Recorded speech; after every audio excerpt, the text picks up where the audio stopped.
Good morning sa tanan. Good morning. Good morning mga mata na. Mga mata mo na mo kay buntag na. Nindot kayo ang panahon. Lami kay bangon sa iyo. Mag-exercise tayo tuwing umaga. No? Para malagsik ang atuang lawas.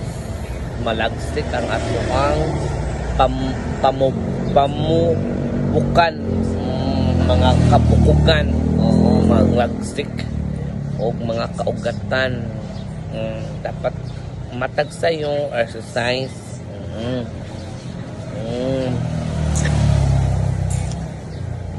Exercise o mga 15 minutes 30 minutes o dahil jote jote kahuman.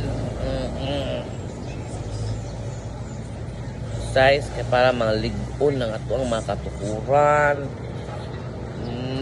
Ana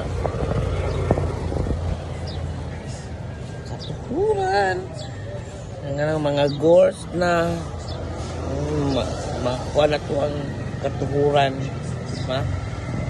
So amping lang yung kanunay exercise lang, diba?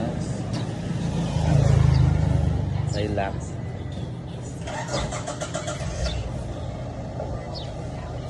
Put your notes. Bye.